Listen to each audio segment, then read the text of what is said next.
Assalamualaikum warahmatullahi wabarakatuh. So, kita teruskan dengan ujian rencana kita. Untuk bahagian C, rencana Christmas, kita akan masuk kepada kecekapan.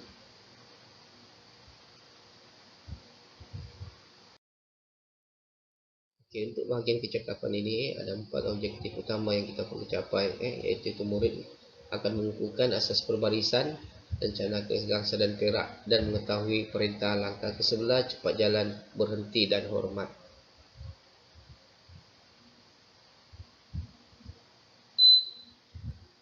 Yang kedua, murid mengetahui latihan asas ala komando seperti merangkak di bawah jaring, bergayut pada tali, meniti kayu, dan bergayut monyet. Yang ketiga, mengukuhkan ikatan buku sila, bunga geti, simpul sentak, dan mengetahui ikatan tindih kasih, simpul manuk, dan lilit 2 simpul.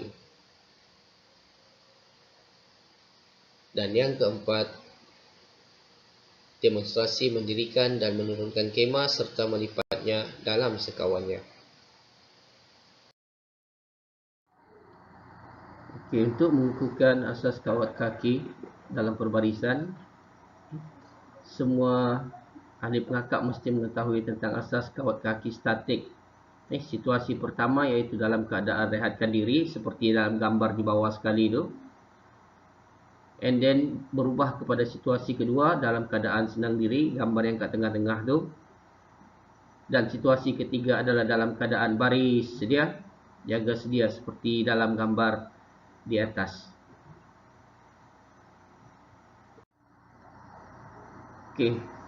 Video seterusnya menunjukkan keadaan langkah ke sebelah. Gambar situasi yang pertama iaitu bergerak ke kanan. Manakala gambar situasi yang kedua ialah bergerak ke kiri.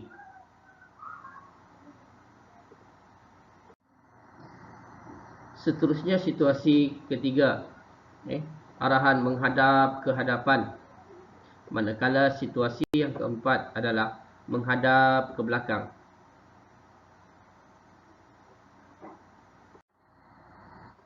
Slide yang seterusnya adalah tentang buka barisan, tutup barisan dan luruskan barisan. Kita perhatikan satu-satu. Dalam situasi yang pertama itu buka barisan. Kalau kita lihat dalam gambar satu tu, murid tu kalau dia berada di depan, dia akan melangkah satu langkah ke hadapan dan hentak. Manakala murid yang berada di barisan belakang akan bergerak satu langkah ke belakang dan hentak. Selepas itu, pada situasi yang kedua iaitu tutup barisan, yang depan tadi itu dia akan bergerak satu langkah ke belakang dan hentak. Dan yang belakang tu akan bergerak ke depan dan hentak. Manakala untuk luruskan barisan, perhatikan pada gambar, biasanya kita akan gerakkan kepala kita ke kanan dahulu, angkat tangan dan mula bergerak. Bergerak kita itu adalah dengan memastikan tangan kita tu betul-betul pada bahu kawan di sebelah kanan. Dalam keadaan yang lurus. Seterusnya adalah penerangan mengenai langkah ke sebelah. Yang mana tujuan untuk langkah ke sebelah ni, arahan dia adalah bertujuan untuk mewujudkan keseimbangan di antara kiri dan kanan sesuatu barisan. Sebagai keterangannya, biasanya barisan dalam keadaan memanjang. Ahli-ahli pengakap itu memang berada dalam kedudukan sedia. Pergerakan hanya melibatkan pergerakan ke kanan dan ke kiri sahaja. Kita bagi satu contoh, iaitu langkah ke sebelah kanan. Situasi pertama, langkah ke sebelah kanan tu dalam keadaan detik 1, 2, 3. Arahan biasanya kita akan beri, baris akan mengambil satu langkah ke kanan gerak. So dalam keadaan itu pergerakan pengakap berada dalam kedudukan sedia pada awalnya dan kemudian mengangkat kaki kanan, iaitu diangkat kira-kira 20 inci dan hentak. Seterusnya angkat kaki kiri, hentak di sebelah kaki kanan supaya dalam kedudukan sedia. Slide ini pula menunjukkan kedudukan sebelum dan selepas. Itu langkah ke sebelah tadi yang arahan pertama. Okey, untuk langkah ke sebelah kiri, kita letak juga situasi yang pertama, langkah ke sebelah kiri 1 2 3, itu dalam keadaan detik. Arahan dia, baris akan mengambil satu langkah ke kiri gerak. Pergerakan ahli pengakap. Pengakap berada dalam kedudukan sedia pada awalnya. Kemudian angkat kaki kiri kira-kira 20 inci dan hentak. Seterusnya angkat kaki kanan. Hentak di sebelah kaki kiri supaya dalam kedudukan sedia. Seterusnya adalah arahan cepat jalan. Tujuan arahan ini adalah untuk melangkah ke hadapan dengan langkah cepat. Contoh arahan, dari kiri cepat jalan, ataupun dari kanan cepat jalan. Untuk pergerakan dia, pengakap iaitu sebagai penanda berada dalam kedudukan sedia, dan kemudian mereka akan melangkah dengan kaki kiri menghayun tangan kanan dan kiri pada paras bahu bersilih ganti, iaitu bersilang. Kaki kanan, tangan kiri. Kaki kiri, tangan kanan. Dan muka memandang ke hadapan serta dada dalam keadaan terbuka, iaitu menaikkan dada sedikit. Okey, slide seterusnya adalah berkenaan arahan berhenti. Tujuan iaitu berhenti ketika berjalan. Contoh arahan, berhenti. Pergerakan murid iaitu semasa cepat jalan, arahan berhenti diberikan semasa kaki kiri menjejak tanah. Langkah kaki kanan selangkah ke depan sebagai lokasi setempat. Di lokasi setempat, hentak kaki kiri di sebelah kaki kanan dan hentak kaki kanan di sebelah kaki kiri dan berhenti. Okey, untuk slide seterusnya ini adalah berkaitan dengan hormat. Yang bertujuan memberi hormat kepada pemimpin ataupun tetamu. Contoh gerakan dia, berdiri tegak dan memberi isyarat hormat, mengangkat tangan kanan dengan 3 jari. Kedudukan 3 jari adalah pada paras kening seperti di dalam gambar tu. Menjatuhkan tangan sebaik pemimpin menjatuhkan tangan membalas tabik hormat.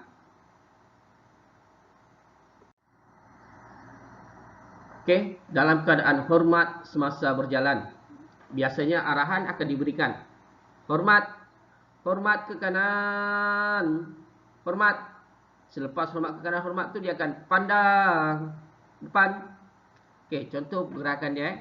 Apabila membuat isyarat hormat, ahli pengakap tadi akan menoleh muka ke kanan arah tetamu sambil berjalan. Sebaik baris belakang melalui tetamu, ketua memberi hukuman pandang depan. Semua ahli menjatuhkan tangan, memandang ke hadapan, berjalan cepat sambil menghayun tangan seperti biasa. Okey, berikut ini adalah contoh video tutorial penuh asas untuk kawat kaki. Untuk melihat video ini, anda boleh imbas QR code yang diberikan pada slide ini.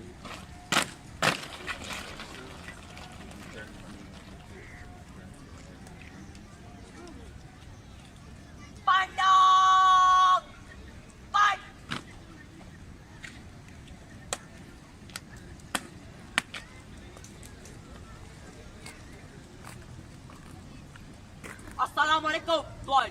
Waalaikumsalam warahmatullahi. Pasukan pengakap L4 telah siap untuk diuji, tuan. Terima kasih, tuan.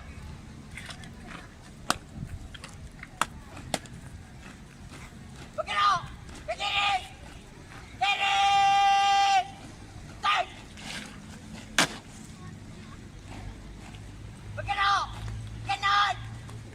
Belakang! Stand! Menghadap! Belakang! Kanan! Stand!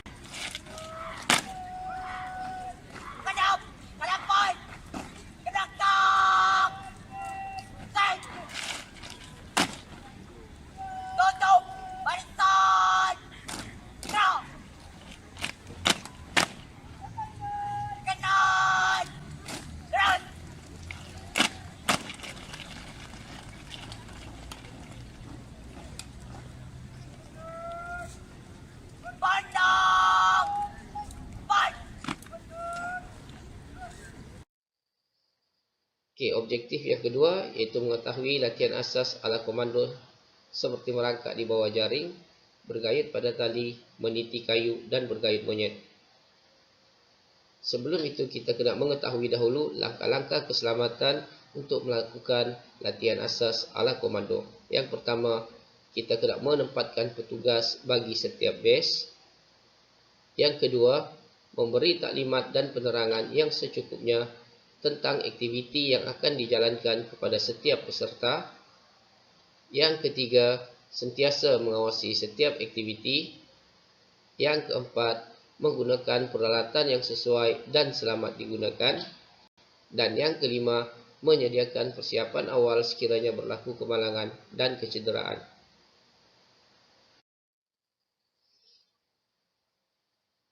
Contoh halangan komando untuk latihan asas ala komando. Yang pertama adalah merangkak di bawah jaring. Seperti contoh diberikan di dalam slide ini, seorang murid merangkak di bawah jaring. Yang kedua adalah bergayut pada tali. Okey, seperti aktiviti yang dilakukan di dalam gambar ini. Okey, naik tali dan mula bergayut.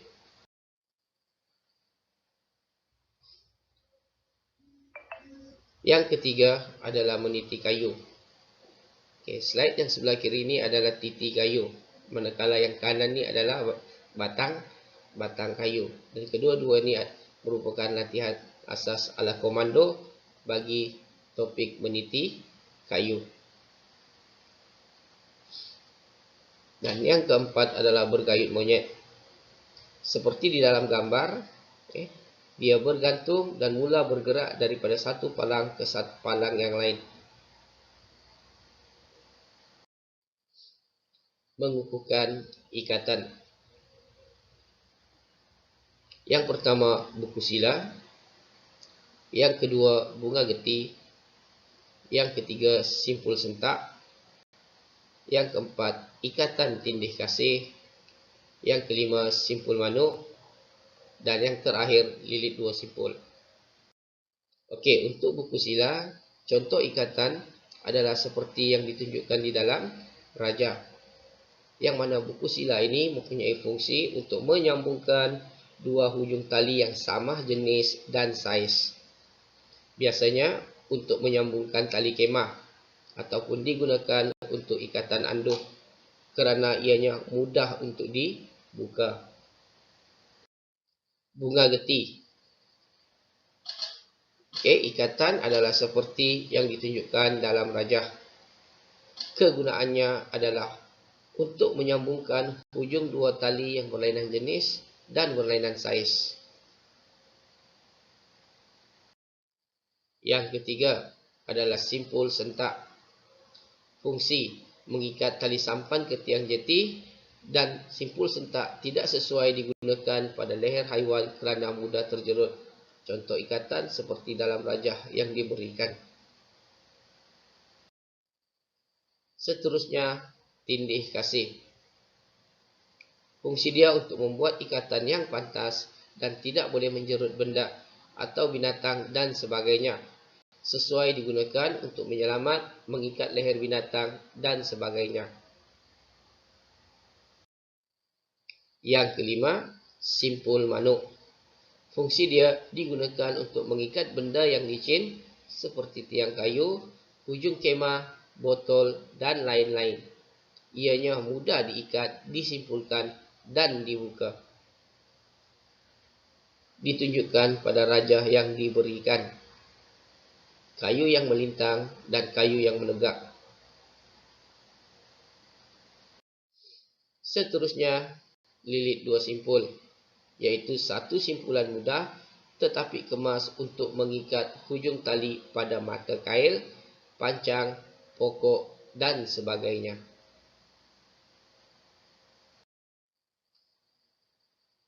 Untuk objektif yang keempat, demonstrasi mendirikan dan menurunkan kemah serta melipatnya dalam sekawan. Sila perhatikan video yang diberikan.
Sekian sahaja untuk demonstrasi mendirikan dan menurunkan kemah.